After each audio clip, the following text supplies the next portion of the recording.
Bonjour les frères et sœurs, j'espère que vous allez bien. Moi, je vais bien par la grâce de notre Père. Comme d'habitude, je partage l'évangile de notre Père. Pour les gens qui ne me connaissent pas, je m'appelle Élodie, je suis la servante de l'Éternel. Voilà, donc je suis venue parler un peu tout ce qui se passe autour de nous. On voit les églises, ça devient des endroits des marchands, l'apostasie vraiment dans les églises. L'apostasie qui avait commencé depuis et jusqu'à notre génération. Le bien, ça devient mal. Le mal, ça devient bien, mes frères et sœurs. Donc, faisons attention, mes frères et sœurs. Comme notre papa nous dit, prenons garde. Nous laissons personne nous séduire, mes frères et sœurs. Prions sans cesse. Méditons la parole de Dieu parce que c'est très important. Si on le médite, on ne va pas tomber dans le ruse de l'ennemi. L'ennemi, il est tellement rusé, mes frères et sœurs. Donc, c'est à nous de lire la parole de Dieu. Pour les gens qui ne comprennent pas, il faut toujours demander à papa pour nous faire comprendre sa parole quand on le lit, mes frères et sœurs, parce que l'heure est grave.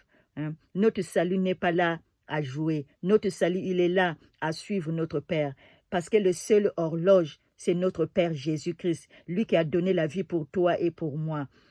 Il a donné sa vie gratuitement. Il a beaucoup souffert à cause de nos péchés. Donc, notre Père nous dit, vous avez reçu gratuitement, donnez aussi gratuitement. Lui, il avait fait la volonté de son Père. Il a porté la bonne nouvelle. Il a enseigné la vérité. Mais malgré tout ça, voilà, les ténèbres, ils l'ont tué, mes frères et sœurs. Donc, comme nous, les enfants de Dieu, toutes les personnes qui ont été d'enseigner la vérité, on sera persécutés. Comme la parole nous a dit, on sera persécuté. Notre Père, il était persécuté alors qu'il n'avait rien fait de mal.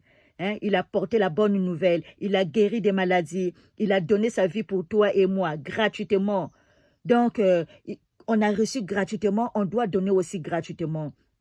Mes frères et sœurs, là, on voit, il y a des pasteurs qui sont en train d'exiger des gens de donner 200 €, 1000 €, 2000 €. Est-ce que l'évangile, il est là pour vendre? La parole de Dieu, il est là, on doit prêcher gratuitement.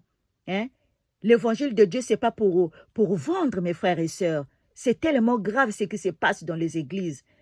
Notre Père, il a dit quand il envoyait des disciples, allez-y prêcher la bonne nouvelle, guérissez des maladies, chassez les démons. Vous avez reçu gratuitement, donnez aussi gratuitement, mes frères et sœurs. Si aujourd'hui, moi, je vais donner à Dieu, je donne avec joie, je donne volontairement. Quand notre Père, quand il prêchait la parole de Dieu, il donnait volontairement, mais il ne demandait pas l'argent, mes frères et sœurs. Vous ne voyez pas qu'on va vers la fin? L'esprit de Antéchrist agit déjà. On est aux dernières heures, comme la parole nous dit. Donc, allez-y lire dans 2 Thessaloniciens, chapitre 2. Vous lisez tous les chapitres. Et aussi, lisez aussi Apocalypse, chapitre 13. Quand les faux prophètes, là, quand ils ont été de faire les faux prodiges, là, par l'esprit des grenouilles. La parole le dit clairement. On le voit. Il y a des pasteurs là qui sont en train de jeter leurs vestes sur les gens et les gens ils vont aller tomber. Voilà, dit-on que ça c'est le Saint-Esprit. Vous ne voyez pas l'apostasie dans les églises, mes frères et sœurs? On est vers la fin là, mes frères et sœurs. Papa, il nous a dit, je suis parti vous préparer une place. Quand je vais vous préparer une place, je viendrai vous chercher. Parce que le demeure de son Père, c'est au ciel. Notre Père, il demeure au ciel, mes frères et sœurs. Parce qu'on va recevoir un nouveau corps. Le corps qu'on va recevoir, c'est le corps céleste. C'est le corps là qui va nous permettre de monter et rejoindre notre Père sur les airs, mes frères et sœurs. Parce que d'abord, les morts justes qui seront ressuscités premièrement et avec les vivants. Et on sera changé. On va recevoir le nouveau corps qui va nous permettre de monter et rejoindre notre Père. Parce que son second, quand elle va venir, notre Père, ses pieds ne descendront pas sur terre, mais elle va rester sur les airs, et puis on va les rejoindre là-bas. Là où il sera, nous aussi, on sera avec lui. Parce que ici, là, sur terre, ça serait consumé. La parole nous dit clairement.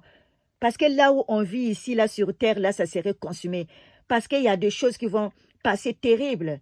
Il y a 4 anges qui ont tenu le vent. Mais quand ils vont lâcher le vent, là, il y aura encore des guerres, les tremblements de terre. Et puis aussi, quand le temps de la grâce va finir, là, il n'y aura plus de pardon. Et là, il y aura le 7 coupes de la colère de Dieu qui va renverser ici sur terre, mes frères et sœurs. Donc la terre ici, là, ça serait consumé, mes frères et sœurs, avec tous les événements qui vont passer. On va traverser des moments difficiles, mes frères et sœurs. Hein? Les persécutions du monde. Hein? Dit-on que les frères là, qui ont été de nous enseigner, des pasteurs là, ils seront notre ennemi, ils vont nous mettre dans des prisons. Hein? Il y aura des trahisons, même ton propre enfant, même ta propre mère, même ton propre père. Hein? Ils vont te trahir, il y aura des trahisons, mes frères et sœurs. On va traverser la tribulation, mes frères et sœurs. Des persécutions, on est en train de les traverser, hein? Par des faux évangiles, hein?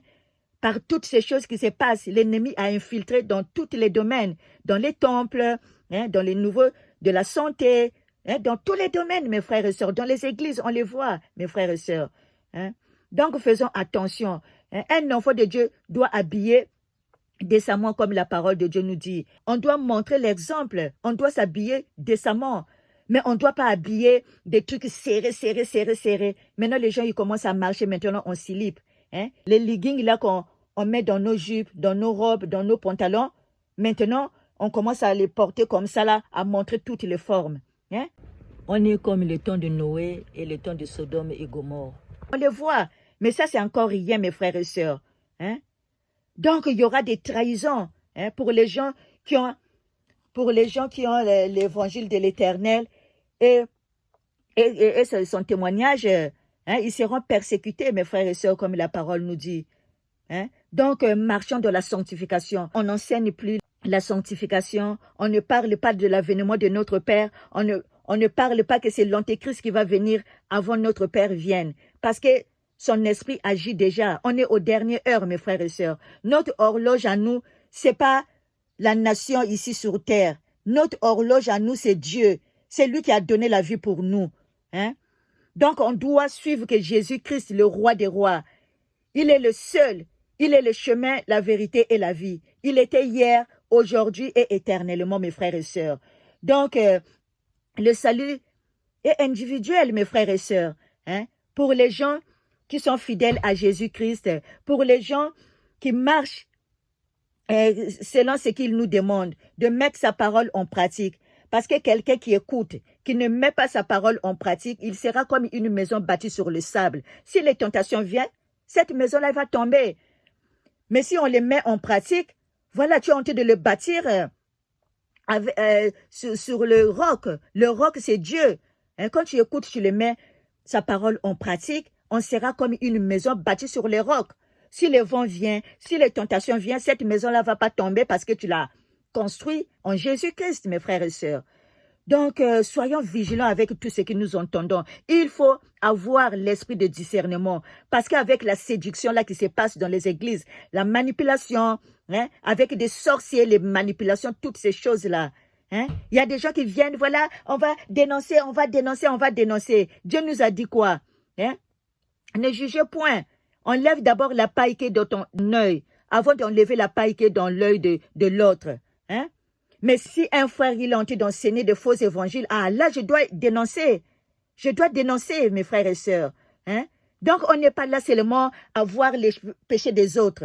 Hein? Examinons-nous. Qui nous sommes, nous? Examinons-nous. Parce que le seul qui nous connaît, il n'y a que Dieu. Lui, il connaît nos pensées. Il connaît notre cœur. Il n'y a que lui qui est le juge. Hein, mes frères et sœurs. Donc, prêchez la parole de Dieu pour que les enfants de Dieu puissent recevoir la bonne nouvelle. Hein? Mais vous n'êtes pas là à venir, voilà, égarer des gens avec, dites tous les jours, vous venez dénoncer, mais vous-même, vous avez des femmes démoniaques. Pourquoi vous ne les dites pas ce que vous faites dans les secrets? Hein? Pourquoi vous ne les dites pas? Hein? C'est pour ça que papa nous dit, prenons garde, parce qu'elles ne sont pas faciles à les connaître. Hein? Faisons attention, mes frères et sœurs, l'heure est grave. L'heure est grave. Hein? Pourquoi vous ne dites pas vos péchés? Vous vous réveillez seulement dans les péchés des autres. Tu es qui pour juger? Hein? Toi, tu connais le cœur de ce frère ou de cette sœur-là? Tu les connais? Hein, mes frères et sœurs? Nous, on est là de prêcher la bonne nouvelle. Hein? Les jugements, c'est Dieu qui va nous juger. C'est à lui la vengeance. Hein? C'est lui qui est le seul juge qui va nous juger. Hein, mes frères et sœurs? Donc, si toi, tu passes ton temps à écouter que ça, eh bien, tu passes ton temps pour rien. Hein? Donc, il faut lire la parole de Dieu. On doit lire la parole de Dieu pour grandir. Parce que la vie d'un chrétien, c'est étape par étape. Hein? En lisant la parole de Dieu, hein? Méditons et le mettre en pratique. Hein? Donc, soyons bénis, mes frères et sœurs, parce que l'heure est grave. L'heure est grave. Donc, soyez bénis, mes frères et sœurs.